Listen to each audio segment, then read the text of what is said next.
Drop it.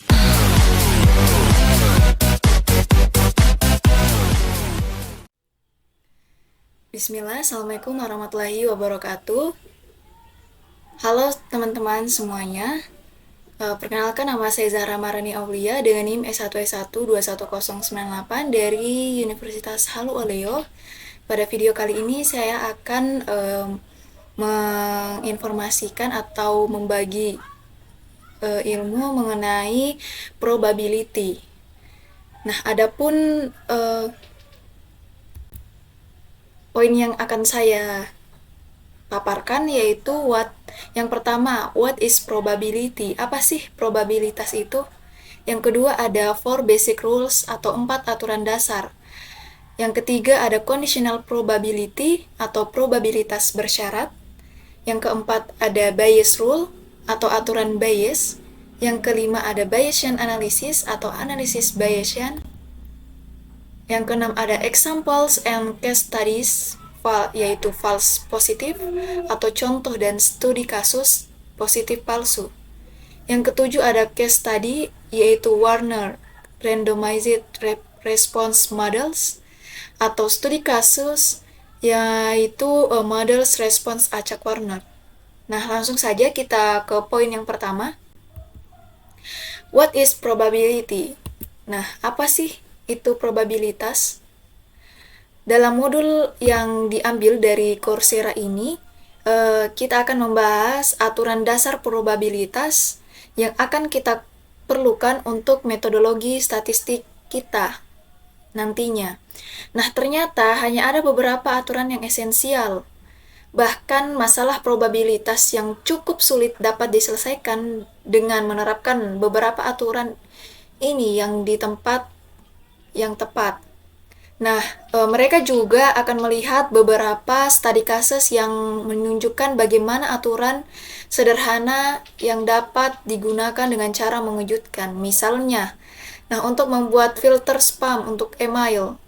Nah, jadi apa artinya berbicara tentang probabilitas? Mari kita lihat contoh data. Nah, kita lihat pada di layar, menurut Pusat Statistik Kesehatan Nasional pada tahun 2015, ada sekitar 4 juta bayi yang lahir di Amerika Serikat, dan 48,8% dari bayi yang baru lahir adalah perempuan. Nah, jadi jika kita melihat bayi yang lahir suatu hari nanti di tahun 2015 dan kita bertanya pada diri sendiri, seberapa besar kemungkinan bayi ini adalah perempuan? Nah, kita akan berkata kemungkinan bayi menjadi perempuan itu adalah 48,8%, dan kita menulis ini dengan huruf kapital, yaitu P atau bayi baru lahir perempuan untuk probabilitas, dan kemudian dalam kurung kita menuliskan peristiwa yang kita minati. Nah, dalam hal ini bayi yang baru lahir adalah perempuan, dan ini sama dengan 48,8%. Jadi contohnya ini menunjukkan bagaimana probabilitas suatu peristiwa didefinisikan sebagai proporsi waktu kejadian ini terjadi dalam banyak pengulangan. Nah, jadi definisi ini mengharuskan kita melihat eksperimen kebetulan yang dapat diulang berkali-kali. Misalnya, jika kita melempar koin yang adil, kita akan peluang mendapatkan kepala adalah 50%, dan peluang mendapatkan ekor juga 50%. Dan itu adalah sesuatu yang sebenarnya bisa diperiksa, dan percaya atau tidak, beberapa orang memang memeriksanya. Dalam Perang Dunia Kedua, ahli matematika Afrika Selatan, yaitu John Critch, dia melempar koin sebanyak 10.000 kali dan menemukan bahwa 5.067 lemparan yang menghasilkan kepala. Jadi itu kira-kira 50% dari lemparan. Nah, selanjutnya, definisi probabilitas ini sebagai interpretasi frekuensi jangka panjang dapat mempersulit interpretasi probabilitas untuk satu peristiwa. Misalnya, jurnalis David Leonhardt dari New York Times menulis tentang masalah ini dalam artikelnya What what I was wrong about this year. Terkadang orang menggunakan interpretasi probabilitas yang berbeda. Misalnya, jika seorang berkata, kemungkinan sahabat saya menelpon hari ini adalah 30%. Maka, pernyataan ini jelas tidak dapat diartikan sebagai frekuensi jangka panjang, karena hari ini, keadaan khusus hari ini hanya terjadi sekali.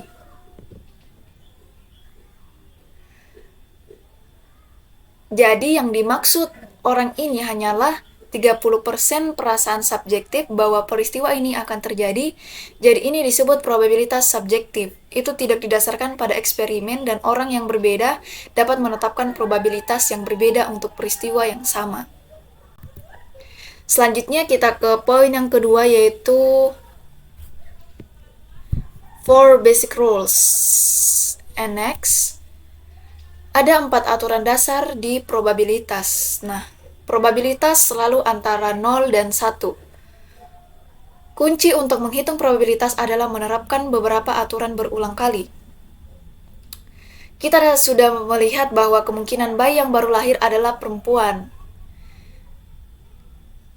Nah, 48%, jadi berapa peluang bayi yang baru lahir adalah laki-laki? Nah, itu kebalikannya jadi 1 min 48,8%, yaitu 51,2%.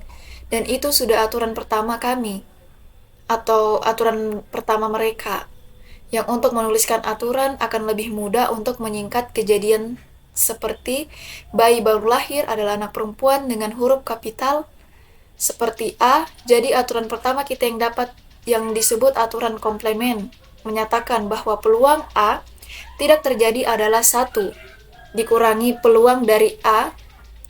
Ini disebut aturan komplemen karena A tidak terjadi disebut juga komplemen. Nah, dari A. Sekarang mari kita lihat percobaan peluang lain, yaitu melempar dadu.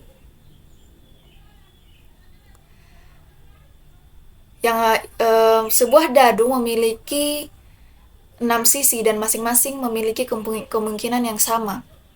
Nah, jadi masing-masing pihak memiliki probabilitas 1/6 untuk muncul. Ini adalah aturan kedua kami. Ini disebut aturan untuk kemungkinan hasil yang sama. Jika ada N hasil yang mungkin dan kemungkinannya sama, maka peluang kejadian A adalah banyaknya hasil di A dibagi dengan N dalam 2 aturan berikutnya. Nah, sekarang kita belajar bagaimana menghitung probabilitas dari beberapa peristiwa sebagai peristiwa individu. Untuk yang pertama, kita membutuhkan definisi kecil. A dan B disebut saling lepas jika keduanya tidak dapat. Kita lihat sebuah contoh. Misalkan, kita melempar dadu 2 kali. Sebut saja kejadian A, yaitu kejadian di mana kita melihat 1 titik pada lemparan pertama. B adalah kejadian di mana kita melihat 6 titik pada lemparan pertama, dan C adalah kejadian di mana kita melihat 1 titik pada lemparan kedua. Maka A dan B saling eksklusif. Karena jika kita memiliki 1 tempat pada lemparan pertama, maka kita tidak dapat memiliki 6 tempat pada lemparan pertama. Tapi A dan C tidak saling eksklusif karena jika Anda memiliki 1 tempat di lemparan pertama, maka kita juga bisa mendapatkan 1 tempat di lemparan kedua. Jadi inilah aturan ketiga kita yang disebut dengan aturan penjumlahan. Nah, jika kejadian A dan B saling terpisah, maka peluang terjadi A atau B hanyalah jumlah dari peluang A dan B. Aturan terakhir, kita melibatkan 2 kejadian yang saling bebas. Nah, itu berarti bahwa mengetahui yang satu terjadi tidak mengubah kemungkinan yang lain terjadi. Dalam contoh di layar, bahwa B dan C saling bebas karena B menyangkut lemparan pertama dan C menyangkut lemparan kedua, dan hasil lemparan kedua tidak bergantung pada hasil lemparan pertama. Tetapi jika kejadian A dan B tidak berdiri sendiri, karena jika kita mendapatkan angka 1 pada lemparan pertama, maka kita tidak dapat memiliki angka 6 pada lemparan pertama. Jadi hasil dari A akan mempengaruhi hasil B. Jadi aturan terakhir adalah aturan perkalian. Dikatakan jika A dan B independen, maka peluang terjadi A dan B hanyalah perkalian dari peluang A dan B. Jadi jika kita melihat kedua aturan ini, kita melihat bahwa aturan penjumlahan memiliki dan aturan perkalian memiliki, dan lalu pada aturan penjumlahan kita tambahkan, sedangkan pada aturan perkalian kita kalikan. Nah, dan juga asumsinya berbeda. Untuk aturan penjumlahan, kejadiannya harus saling lepas, dan dalam aturan perkalian, inilah yang harus diingat untuk memisahkan kedua aturan ini. Selanjutnya, jadi mari kita lakukan contoh untuk menerapkan aturannya. Mari kita melemparkan dadu 3 kali. Dan kita akan kami akan ingin menghitung probabilitas bahwa kami mendapatkan setidaknya 16 dari 3 gulungan. Jadi bagaimana kita melakukannya? Jadi salah satu idenya adalah menulis acara setidaknya 16 sebagai berikut. Nah, itu bisa berarti 16 pada gulungan pertama atau 16 pada gulungan kedua atau 16 pada gulungan ketiga. Jadi sekarang kita punya atau di antara sana. Jadi itu menyarankan kita harus mencoba aturan penjumlahan. Tapi ada masalah di sini. Karena ketiga kejadian itu tidak saling eksklusif, karena jika kita mendapatkan angka 6,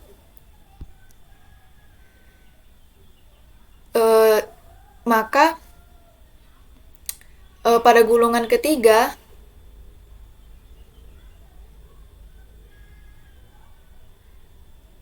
jika kita mendapatkan angka 6 pada lemparan pertama, kita juga bisa mendapatkan angka 6 pada lemparan kedua. Jadi kita tidak bisa menggunakan aturan penjumlahan dan kita harus mencoba pendekatan yang berbeda. Jadi mari kita coba aturan komplemen. Probabilitas memiliki setidaknya 16 dalam 3 gulungan adalah 1 dikurangi probabilitas perlengkapannya.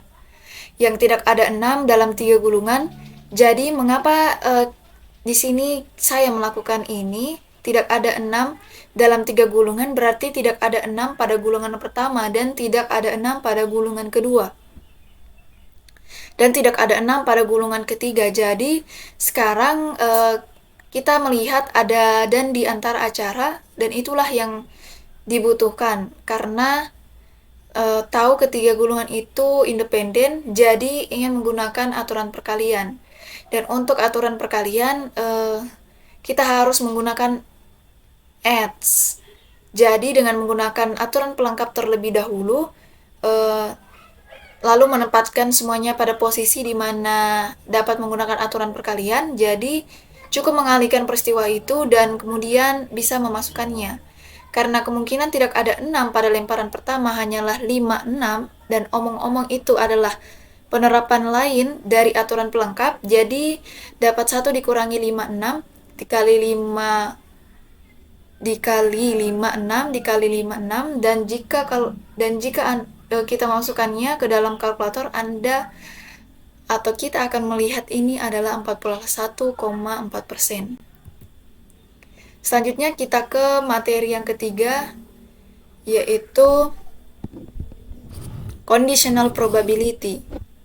Oke, apa sih itu? Atau probabilitas bersyarat. Jadi untuk menjelaskan probabilitas bersyarat, mari kita lihat email spam. Atau email spam ini berisi kata-kata tertentu dengan frekuensi lebih tinggi daripada email non-spam, yang juga disebut email ham. Misalnya kata uang, dan itu karena salah satu alasan orang mengirim email spam adalah untuk mendapatkan uang Anda. Probabilitas kata yang muncul di email spam adalah 8%. Dan cara kami menulis adalah kemungkinan uang muncul di email diberikan yang dilambangkan dengan garis vertikal. Mengingat bahwa email tersebut adalah spam adalah 8%, dan kemungkinan uang muncul di email mengingat emal itu HAM hanya 1%, probabilitas bersyarat dari B diberikan A sekarang didefinisikan sebagai probabilitas B diberikan A adalah probabilitas A dan B dibagi dengan probabilitas A, dan mengatur ulang yang sudah memberi kita apa yang disebut aturan perkalian umum. Nah, probabilitas A dan B adalah probabilitas A kali probabilitas B diberikan A. Jadi ingat, aturan perkalian yang kita miliki sebelumnya dalam kasus khusus, di mana kejadian A dan B saling bebas, probabilitas A dan B hanyalah probabilitas A, dikalikan probabilitas B. Jadi, Anda lihat dalam kasus independen khusus, probabilitas bersyarat dari B diberikan A sama dengan probabilitas B, dan itu masuk akal karena independensi berarti bahwa hasil B tidak bergantung pada A. Nah, jadi mari kita lakukan beberapa perhitungan. Nah, diketahui bahwa kemungkinan setiap email adalah spam adalah sekitar 20%. Mari kita hitung probabilitas bahwa email yang dipilih secara acak memiliki kata uang di dalamnya. Bagaimana kita melakukannya? Jadi ingat, apa yang kita ketahui sejauh ini, kita tahu bahwa kemungkinan uang muncul jika email adalah spam adalah 8%, dan kemungkinan uang muncul jika email adalah HAM hanya 1%. Tapi saya ingin tahu kemungkinan uang, dan saya hanya memiliki kemungkinan bersyarat dari uang yang diberikan spam dan HAM. Jadi ide utamanya di sini adalah untuk secara artifisial memperkenalkan acara itu apakah kita memiliki spam atau HAM. Nah, caranya adalah kita bisa menuliskan kejadian uang muncul di email sebagai dua kejadian. Kejadian uang muncul di email adalah spam atau kejadian uang muncul di email adalah HAM. Dan sekarang Anda melihat kedua peristiwa ini saling eksklusif karena jika emailnya adalah spam, itu tidak boleh HAM. Dan karena ada atau di antara keduanya, kita bisa menggunakan aturan penjumlahan. Probabilitas uang muncul di email adalah probabilitas uang muncul di email adalah spam, dan probabilitas uang muncul di email adalah HAM. Dan sekarang saya cukup memasukkan definisi probabilitas bersyarat. Istilah pertama adalah probabilitas bahwa kata uang muncul mengingat email adalah spam, dikalikan probabilitas bahwa email tersebut adalah spam, dan demikian juga untuk istilah kedua, dan semua hal ini saya tahu dan cukup pasang, dan saya mendapatkan 2,4%. Selanjutnya kita masuk ke materi selanjutnya, yaitu bias rule. Jadi, jenis perhitungan ini sebenarnya digunakan filter spam. Kami atau mereka telah melihat bahwa kemungkinan kata uang muncul dalam email itu mengingat email tersebut adalah spam adalah 8%, namun untuk filter spam kita perlu mengetahui probabilitas bersyarat yang berbeda. Kita perlu mengetahui kemungkinan email tersebut adalah spam mengingat uang muncul di email tersebut karena bagaimana kami atau mereka telah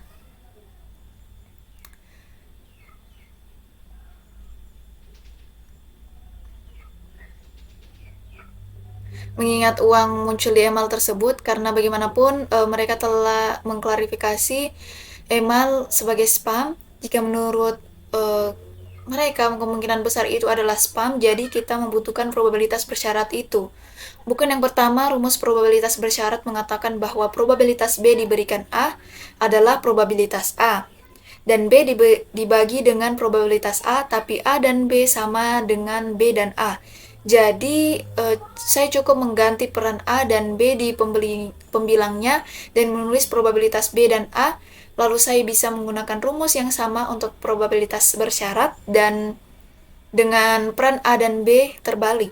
Dan yang saya dapatkan adalah ini, probabilitas A diberikan B dikalikan probabilitas B dibagi dengan probabilitas A. Jadi apa yang dilakukan perhitungan sederhana ini untuk kita dapat adalah menghitung probabilitas B diberikan A dalam kaitannya dengan probabilitas B dan probabilitas A diberikan B, dan itulah yang kita butuhkan untuk masalah yang ada sebelumnya tadi, Yang ingin kita tahu kemungkinan email itu adalah spam, mengingat kata uang muncul di email, dan menerapkan rumus itu mengatakan bahwa ini sama dengan probabilitas kata uang muncul di email, mengingat email itu adalah spam, dikalikan probabilitas email itu adalah spam, di atas probabilitas uang muncul di email, dan kami mengetahui bahwa semua probabilitas ini dan dapat menghubungkannya, dan kami menemukan 67%. Jadi aturan ini memiliki nama khusus, ini disebut aturan Bayes. Nah, ini adalah rumus yang diperoleh di atas, dan terkadang ternyata probabilitas penyebut dari A tidak langsung diberikan kepada kita, dan kita harus menghitungnya, mereka melakukan itu sama seperti kami, atau yaitu menghitung probabilitas uang pada slide sebelumnya, dan jika kita melakukan itu, kita mendapatkan versi yang diperluas dari formula Bayes yang terlihat seperti itu. Jadi kunci untuk menerapkan aturan Bayes adalah selalu mencoba dulu versi yang lebih sederhana. Dan kemudian ternyata kita tidak mengetahui penyebutnya, maka kita mencoba versi yang lebih rumit. Kunci untuk aturan Bayes adalah mengubah probabilitas bersyarat dari A mengingat B menjadi probabilitas B mengingat A. Nah, selanjutnya kita ke Bayes analisis.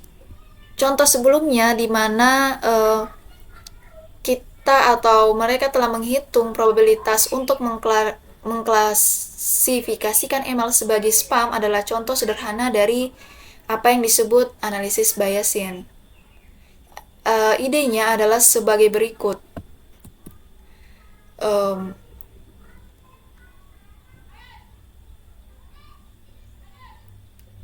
Sebelum melihat email, kita sudah tahu bahwa sekitar 20% dari semua email adalah spam. Jadi sudah ada kemungkinan sebelumnya sebesar 20% bahwa email tersebut adalah spam. Idenya sekarang adalah untuk melihat bukti di dalam email seperti kata kunci tertentu seperti uang, dan sebelumnya dengan menggunakan bukti yang telah ditemukan di dalam email. Jadi kita melakukan ini dengan menggunakan rumus Bayesian. Dan cara memikirkannya adalah bahwa aturan Bayes memungkinkan kami meningkatkan atau memperbarui probabilitas sebelumnya menjadi apa yang disebut probabilitas posterior yang menggabungkan informasi yang telah ditemukan di dalam email.